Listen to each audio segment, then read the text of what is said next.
오늘은 이제 출애굽기 말씀 네 번째 시간으로 이제 모세가 성장했습니다. 여기서 이 성장하는 이 나이가 40세 정도 성장했다기보다는 이제 나이 중년의 나이가 지금 돼서 한 나라의 중요한 권력을 차지할 수 있는 그런 위치에 지금 모세가 그런 위치로 갈 수 있는 상황이 되었습니다. 나이가 많이 들었기 때문에 그 중간에 있는 그 40년의 긴 세월을 지금 생략하고 있는데 그 사이에 무슨 일이 있었을까? 모세의 과거는 어땠을까를 한번 추적해보고 그가 만났던 하나님과 그분의 인도하심을 우리가 함께 살펴보기를 원합니다. 사람이 결혼하고 나서 제일 자기 배우자에게 알려지지 않았으면 하는 몇 가지 비밀이 있다고 합니다. 무엇을 제일 알려지지 않았으면 좋겠는가? 그 과거가 무엇인가를 알아보니까 남자들의 경우는 제일 1순위가 복잡한 이성관계, 과거에 누구를 만났는지, 어떤 여자가 있었는지 이걸 제일 알려지기 싫다고 합니다. 무려 40% 정도. 두 번째는 남에게 별로 알려지고 싶지 않은 나만의 습관이나 버릇들, 잘 안 고쳐지는 이것을 별로 알려지는 것을 싫어한다고 하고요. 세 번째는 집안 문제, 우리 집안 이야기가 막 알려지는 것을 별로 원치 않고, 이것이 남성들이 알려지지 않는 과거라고 한다면 여성들은 가장 자기 배우자에게 알려지고 싶지 않은 과거가 자기가 예전 어렸을 때의 사진. 그래서 제가 진짠가 하고 생각을 해보니까 진짜 그런 것 같아요. 앉아서 앞에 있어가지고 저희 우연한 기회에 중학교 때 사진을 앨범을 있더라고요. 그래서 막 찾아봤어요. 못 찾겠는 거예요. 어디 있는지. 분명히 이 학교 나왔다고 했는데 우리 아내 졸업장인데 찾아보니까 없는 걸 보고 한참 있다 찾았습니다. 과거의 사진을 되게 알려지기 싫어하는 것 같아요. 우리 여자 집사님들 그런가요? 중학교 때, 초등학교 때, 어릴 때 사진 참 지금이 훨씬 나으신 것 같아요. 지금이 훨씬 더 아름다우시고 미인이시고 멋지시고 사랑스러우신 외모를 가지고 계신 이제 얼굴을 기술을 사용해서 고치신 분들은 더더욱 알려지는 걸 원치 않으시겠죠. 이 과거 사진이 알려지는 걸 싫어하고, 두 번째는 잘 고쳐지지 않은 습관이나 버릇들, 이것을 남이 알거나 자기 애인이 알거나 하는 걸 싫어한답니다. 그리고 세 번째가 과거의 복잡한 이성관계, 어떤 남자를 만났는지 이런 걸 싫어한답니다. 그래서 여성들은 과거 사진을 함부로 보면 안 되는구나. 그래서 제 어릴 때 저희 가정에 저희 누나의 앨범에 저희 누나 사진만 이렇게 칼로 오려져 있었구나. 이걸 얼마나 잊고 싶었을까, 그런 생각도 들었습니다.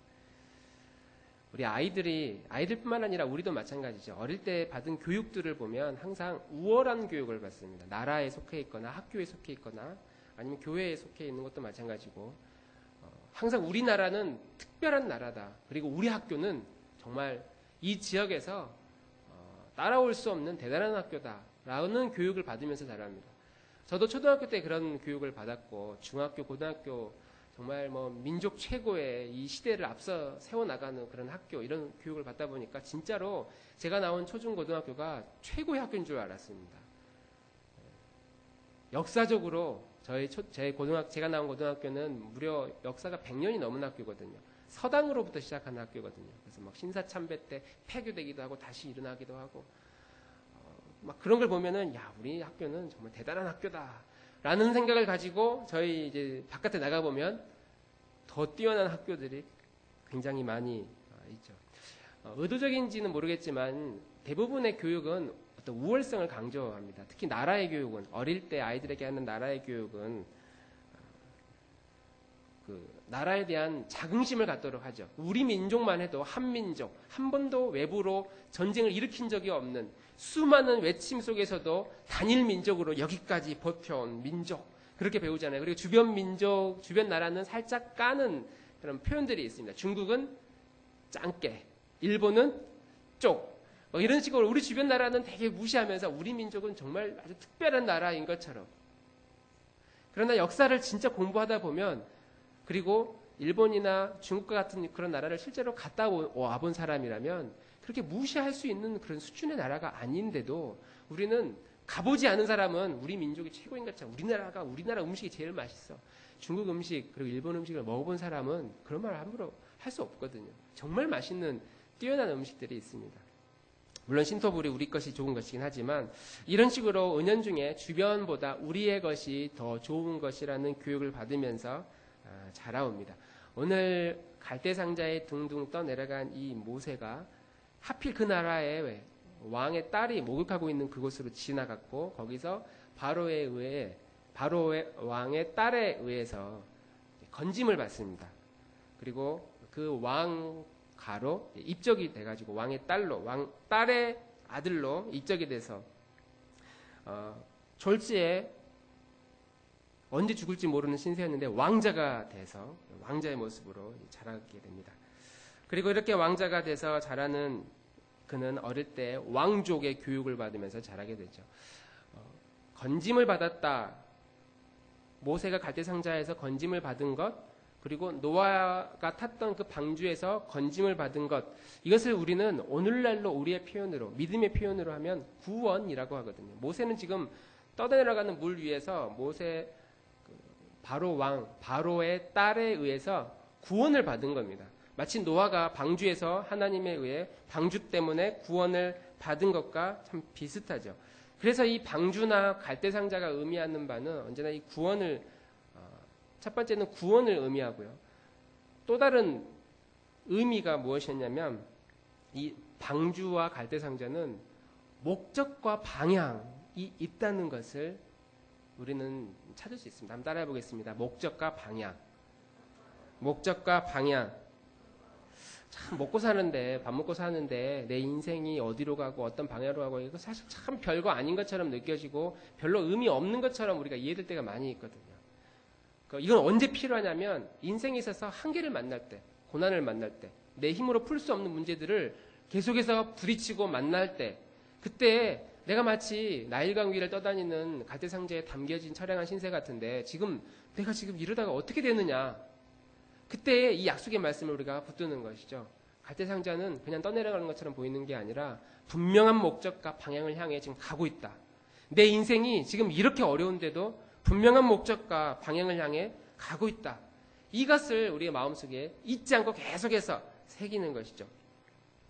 그리고 이것을 발견한 사람, 인생의 방향이 있고 계획이 있다. 하나님이 우리를 그런 계획을 가지고 지금 이끄신다는 이것을 우리가 믿고, 그리고 하나님이 이러한 계획을 가지고 있었구나라는 것을 깨닫고 발견해 나가는 사람이 인생에 있어서 가장 행복하게 살 수 있는 것 같아요. 가장 즐겁게 살 수 있는 것 같아요. 마치 놀이기구를 탈 때 롤러코스터 타는 것처럼 그 롤러코스터가 우리 즐기기 위해서 만들어진 거잖아요. 저 같으면 사람 죽이기 위해서 만들어진 것처럼 저는 믿지만 대부분 즐기는 사람들은 롤러코스터 또 놀이기구 타면 늘 즐겁습니다. 재미있다고 하고.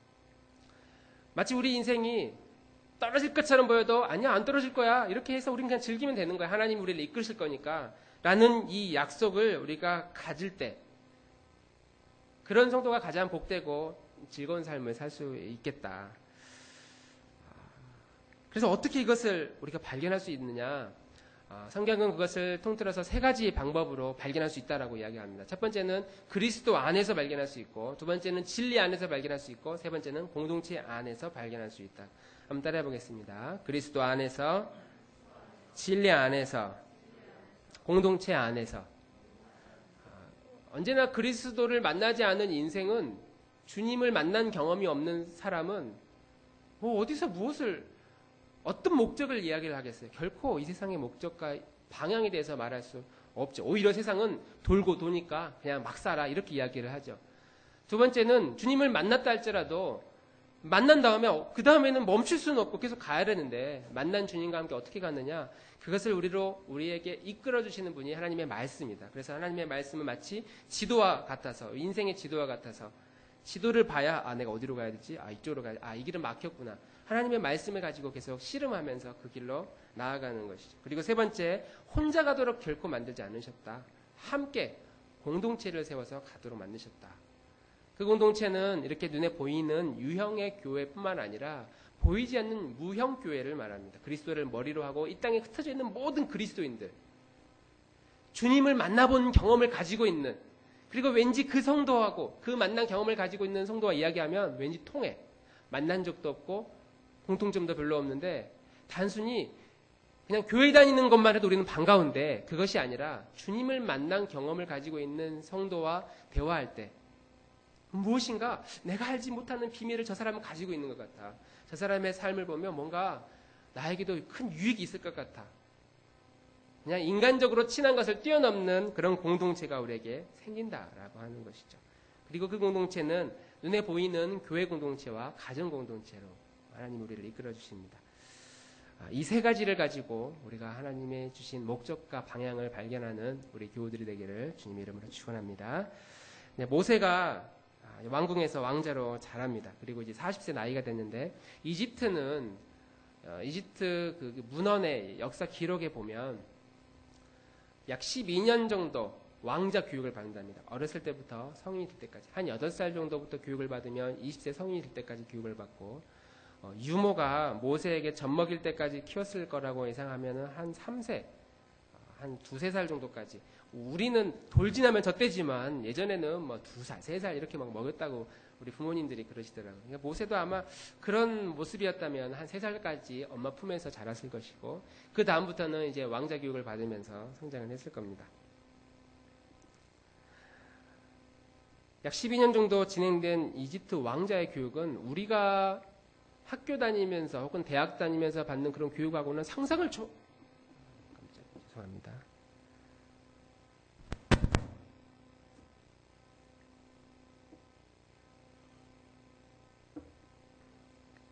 상상을 초월하는 그런 교육을 이 모세는 받았습니다. 이집트의 위대한 역사, 주변 나라하고는 비교할 수 없는 얼마나 우월적인 그런 교육을 받고, 정치적인 체계, 그리고 많은 철학적 사상들, 신, 종교, 그리고 문화, 무역, 경제, 외국어, 어릴 때부터 최고의 그 선생님들을 모셔다가 그 왕족들 쫙 자녀들 앉혀놓고 그런 교육을 했겠죠. 철저하게 이집트인의 피가 흐르는 그런 교육을 모세는 자라면서 성인이 된 겁니다. 그런데 11절 말씀에 보면 모세의 몸 안에 철저하게 흘러야 할 이집트의 피보다 더 강력한 피가 있었으니 히브리인의 피가 이 모세에게 흐르고 있었다라고 하는 거죠. 11절 말씀 우리 다 같이 한번 보겠습니다. 11절. 11절 시작.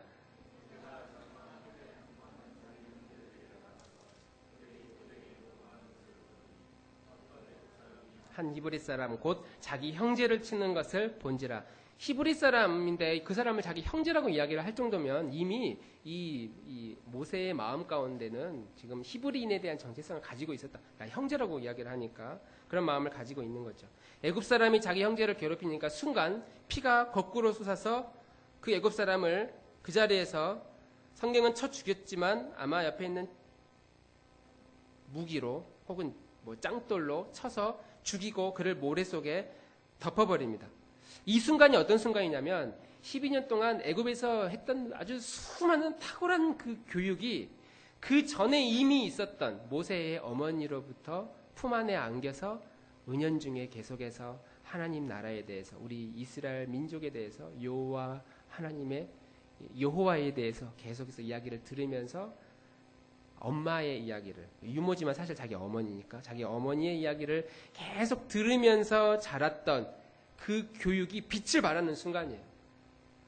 최고의 대학, 최고의 고등학교, 최고 중학교, 초등학교를 나왔어도 어릴 때의 교육, 품 안에서 어머니의 품 안에서 사랑스러운 인격적인 관계로 맺어진 그 아름다운 그 교육이 지금 최고의 힘을 발휘하고 있는 거죠. 교육학적으로도 학교에서 받는 교육보다 어릴 때 가정에서 부모님으로부터의 그 관계, 그리고 그 관계에서 오는 교육이 매우 중요하다고 우리는 알고 있습니다. 그래서 이 이야기를 제가 읽으면서 정말 더 늦기 전에, 아이들이 더 크기 전에 아이들에게 이 품 안에서 이런 교육을 시켜야 되겠다. 결정적인 순간에 튀어나오는 모습이 막 지금은 어리니까 어떤 분노, 혈기 이런 게 있지만 자기를 통제할 수 있는 상황이 됐을 때 무엇이 이 아이들로 하여금 삶을 다스리도록 할 수 있을까? 그들의 인격을 어떻게 통제하도록 만들까? 공동체 안에서 특히 어렸을 때 공동체 안에서 그러한 교육을 주는 것이 매우 중요하겠다 이런 생각을 또 하게 됩니다. 이게 단순한 그 순간의 혈기가 아니었다는 사실을 그 다음에도 이야기를 하고 있습니다. 똑같은 일이 일어나요. 다음 날에 갔더니 히브리인들끼리 자기 민족끼리 동족끼리 서로 싸우는 겁니다. 그러면 이집트 왕자니까 히브리인들끼리 싸우는 모습을 보면서 그렇게 말할 수 있거든요. 저놈들은 지들끼리 싸우냐고, 너네들은 같은 민족끼리 왜 이렇게 싸우냐, 아무튼 못 배운 것들이 하면서 좀 무시하고 폄하할 수도 있는데 그러지 말라고 개입하고 이 싸움을 말리려고 그들을 갈등에서 풀어주려고 이 관계 안으로 들어갑니다. 모세의 이름이 건짐을 받았다, 즉 구원받았다라고 하는 이름이라면 지금 모세가 그 역할을 하고 있는 거예요. 애굽인으로부터 괴롭히고 있는 히브리인을 쳐서 애굽인을 쳐서 죽였는데 그 다음 날은 같은 민족끼리 싸우니까 이 갈등에서 벗어나도록 도와주려고 지금 손을 뻗은 거예요. 중재자 역할을 한 겁니다. 왜냐하면 같은 민족이니까. 그런 같은 민족이니까 중재자의 역할로 들어갔는데 오히려 같은 민족이라고 생각했던 그들이 이 모세를 신랄하게 공격을 하는 모습을 봅니다. 14절 말씀에 이렇게 이야기하고 있습니다. 우리 14절 함께 큰 소리로 읽겠습니다. 시작. 그가 이르되 누가 너를 우리를 다스리는 자의 재판관으로 삼았느냐? 내가 애굽 사람을 죽인 것처럼 나도 죽이려느냐? 모세가 두려워하여 이르되 일이 탈로 되었도다. 모세는 지금 그 옆에 있는 히브리인들이 자기 편인 줄 알았는데 알고 보니까 자기 편이 아닌 겁니다. 그래서 굉장히 불편한 이야기를 그들이 꺼내요. 내가 어제 애굽 사람 죽인 것처럼 우리도 죽일 거냐? 아무도 알고 있지 않을 것이라고 생각했는데 이 모세의 숨기고 싶은 과거의 비밀이 드러나는 순간입니다. 저는 이게 왜 이게 그렇게 심각한 문제일까? 아니, 한 나라의 왕자가 그냥 사람 죽일 수도 있고 권력이 있으니까 뭐 체포가 돼도 나 옛날에 왕자니라 그러면서 뭐 조서 쓰고 왜 당신 죽였습니까? 라고 말하는 사람한테 좀 하다 보니까 미안하게 됐어. 예 하면서 무죄하고 풀려날 수 있을 거 아닙니까? 현실적으로. 근데 왜 모세는 자기가 사람을 죽였다는 사실에 도망갈 정도로 아주 위급한 마음을 느꼈고 또 이 모습을 보면서 모세는 왜 분노했을까? 바로 왕은 왜 사람을 죽인 모세를 보면서 분노하면서 그를 당장 잡으려고 했을까? 이때 분위기는 애굽과 히브리인 사이에 약간의 긴장 상태가 있었고 그 중에 가장 핵심 부위에 모세가 있었다는 것이죠. 모세는 히브리인 출신이지만 왕족입니다. 이때 당시 히브리는 급속도로 성장하고 있었고 잘못하다가는 반란이나 쿠데타가 일어날 수도 있는 전쟁이 일어날 수도 있는 상황이었고 거기에서는 누군가가 주동자가 되어야 되거든요. 그런데 그 주동자의 역할을 할 수 있는 가장 유력한 사람이 히브리인의 피를 가지고 있는 왕자 모세. 그런데 이 모세가 하필 그날 자기 동족 히브리인이 아니라 애굽 사람을 죽인 겁니다. 그리고 히브리인으로부터 지금 모함을 받아서 그 죽인 살인 사건이 드러났는데 그때 이제 이게 폭발하면 이 나라가 이 바로 왕의 입장에서는 이 나라가 휘청거릴 수 있어요. 지금도 계속 억압하고 탄압해도 히브리인들이 계속 인구가 늘어나가지고 이게 통제할 수 없는데 지금 이 사건 때문에 폭발할 수가 있을 것이다. 그래서 15절에 이렇게 이야기를 하죠. 15절 함께 읽습니다. 시작. 바로가 이 일을 듣고 모세를 죽이고자 하여 찾는지라 낯을 피하여 미디안 땅에 머물며 하루는 우물 곁에 앉았더라.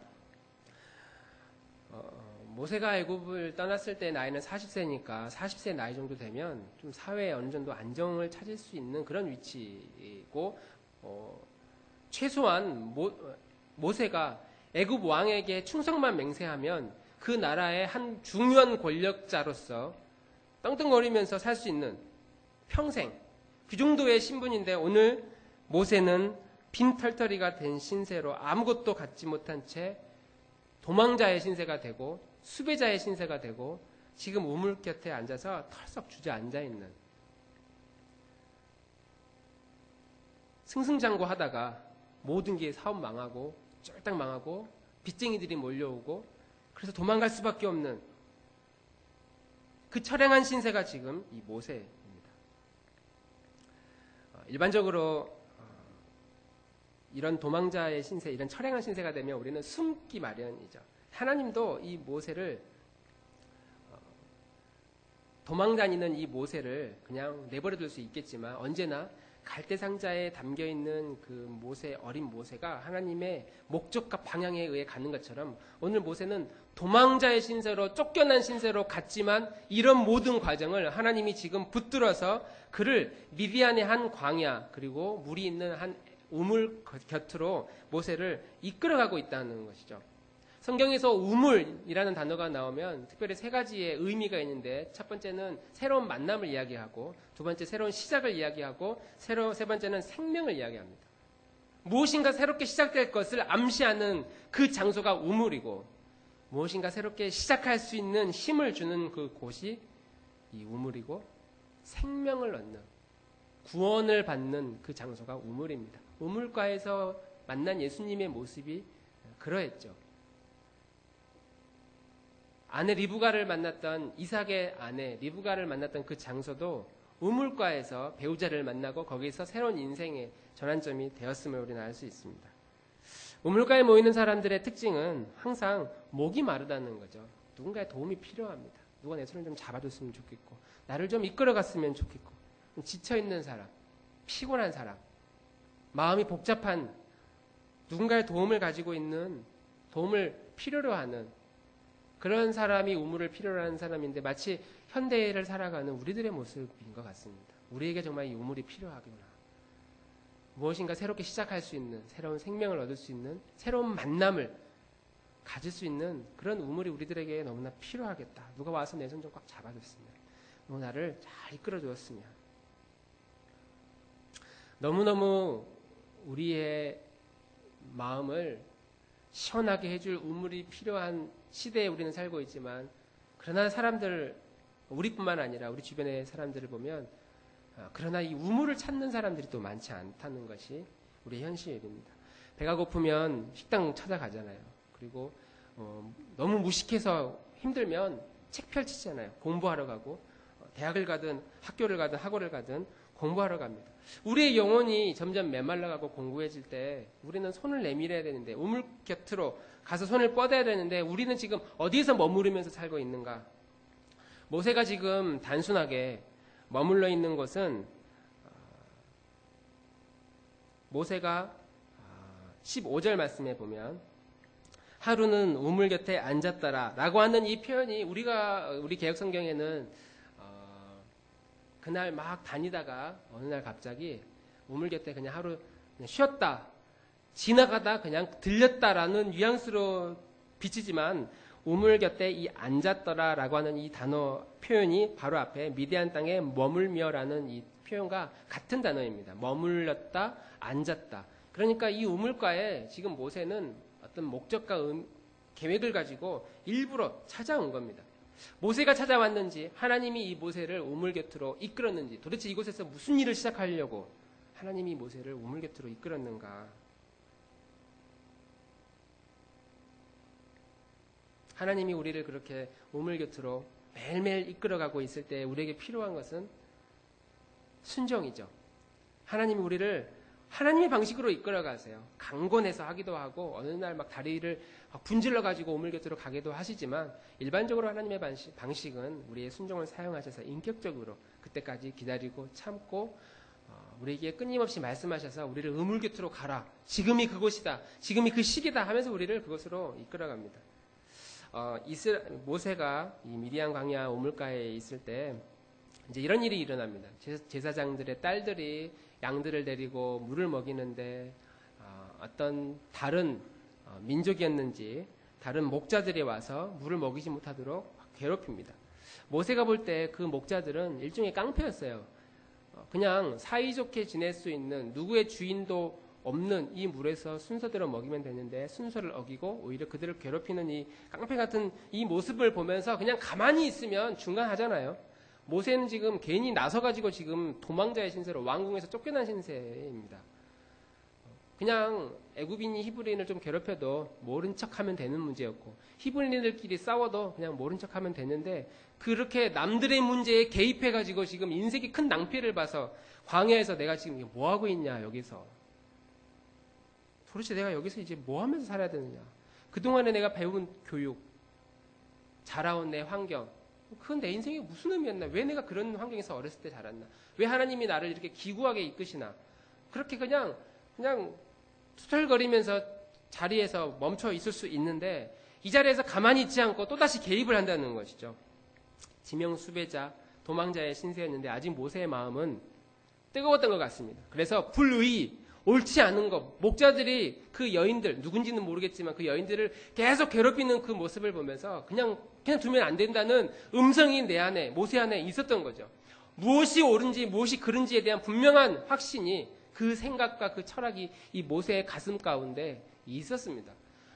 이집트의 교육은 애굽의 교육은 우리 민족이 최고이고 당신이 최고이고 하고 싶은 일을 최대한 우리는 할 수 있는 그런 자격이 있는 왕족이다라는 교육을 받았지만 그의 품 안에서 어머니로부터 받은 교육은 여호와 하나님은 공의로우시고 진리이시고 자비로우시고 이 세상을 하나님의 말씀으로 여전히 다스리시고 모든 백성들을 사랑하시는 그 하나님에 대해서 끊임없이 들었을 때에 그 뜨거운 마음이 오늘도 움직이는 겁니다. 쫓겨났던 그 트라우마가 더 이상 이 모세를 주장할 수 없었던 거예요. 애굽의 그 교육이 더 이상 이 모세의 마음을 주장하지 못했습니다. 오히려 하나님의 음성과 그분의 뜻이 이 모세를 지금 이끌어서 또다시 개입하도록 그렇게 하면 안 된다. 당신들이 잘못됐다.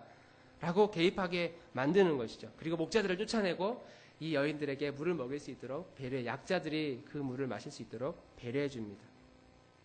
모세에게 있어서 이 우물은 단순히 내가 물을 먹고 좀 쉬는 그런 공간이 아니라 우물이 나와 있는 것처럼 새로운 만남, 새로운 시작, 그리고 새로운 생명을 우리에게 가져다주는 모세에게 가져다주는 아주 놀라운 장소입니다. 그 장소의 기회를 이 모세가 놓치지 않고 마음속에서 주장하는 그 음성의 말씀을 듣고 지금 순종하며 나아가는 것이죠. 우리 인생에 있어서 몇 번 시도해보다가 안 되는 경우들이 종종 있죠. 노력했는데 잘 안 될 때가 있습니다. 몇 번 하고 나면 그러면 나중에는 하기 싫을 때 해도 욕먹고 안 하면 피곤하지만 차라리 안 하는 게 낫겠다라는 생각을 할 때가 종종 있습니다. 제가 지난주에 오후 예배 끝나고 지난주에 주일 예배 끝나고 오후에 서울에 있는 한 교회에서 교사 헌신 예배가 있어서 설교를 부탁받고 다녀왔습니다. 오는 길에 그런 마음이 늘 들어요. 항상 다시는 이 교회에서 나를 불러주지 않겠지. 성도들이 막 은혜 받고 참 좋았다면 또 불러주겠지만 아니야 그러지 않을 거야. 내 마음속에 여기까지다. 한 번만 다음에는 혹시 또 부르면 이제 거절해야 되겠다. 안 가야 되겠다. 그런 마음이 이제 마음속에 들었습니다. 제가 최근에 책 한 권 샀는데 그 책 제목이 정말 탁월합니다. 우리 목사님은 왜 설교를 못할까? 제목이 너무 도발적이어서 이건 내가 꼭 봐야 되겠다. 진짜 읽으면서 우리가 몇 번 해보고 이게 안 되는 일들이 있을 때 그때마다 우리는 쉽게 좌절합니다. 꼭 이렇게 내가 하지 않아도 되는데 왜 그렇게 해야 되느냐. 모세가 지금 몇 번 개입하다가 인생 망했거든요. 그러면 사실 안 해야 되는데 왜 모세는 끊임없이 다시 바로 왕에게 가서 죄송하다고 잘못했다고 내가 앞으로 잘 왕의 명령에 순종하겠다고 잘 따르겠다고 그렇게 그냥 왕궁에 들어가면 인생길 필 텐데 왜 모세는 남 삶에 다른 사람 인생에 이렇게 개입해가지고 자기 인생에 괴롭히는 걸까? 몇 번 시도하다 안 되면 사람들은 그냥 원래 있던 자리로 돌아가기 마련인데 왜 모세는 우물가로 갔을까? 하나님은 왜 그를 우물가로 인도해 주셨을까? 그리고 비슷한 현장을 또 만나게 하셨을까? 그리고 그 자리에서 모세의 마음속에 말씀하시는 그 음성대로 그 음성을 그냥 누르고 애굽의 음성으로 그냥 듣고 그냥 살면 되는데 왜 모세는 그 자리에서 또다시 자기 안에 역사하고 말씀하는 그 정의와 공의의 하나님의 음성대로 모세는 움직일 수밖에 없었을까? 그리고 만약에 우리가 이런 우물가에 서 있는다면 우리는 내 우물가, 세상이라고 하는 이 우물가 안에서 누구의 음성을 들으면서 살아가고 있을까? 우리 안에도 여전히 애굽의 음성이 있습니다. 그냥 가만히 있고 중간하면 그냥 사는데 별로 걱정 없다. 그냥 너무 드러내지 않고 현실적인 문제에 있어서는 그냥 용납하면서 살면 그렇게 괴롭지 않을 것이다. 이 세상의 애굽의 음성은 끊임없이 우리에게 그렇게 말씀합니다. 그런데 이 우물가는, 세상이라고 하는 이 우물은 하나님이 우리에게 언제나 새로운 생명을 주는 곳이고 새로운 시작을 주는 곳이고 새로운 만남을 허락하는 곳이라고 믿고 이것을 가능하게 한 그 하나님의 음성에 대해서, 주님의 말씀에 대해서 우리는 나는 어떤 음성을 듣고 있는가? 주님이 나에게 무슨 말씀을 하고 있는가? 주님이 우리에게 말씀하고 있는데 눈을 잠잠히 감았는데 아무런 말씀이 생각나지 않고 눈을 떴는데도 주님이 내 곁에서 지금 뭐라고 나에게 말씀하시는가, 주님이 원하는 삶이 무엇일까가 생각나지 않고 경험되지 않을 때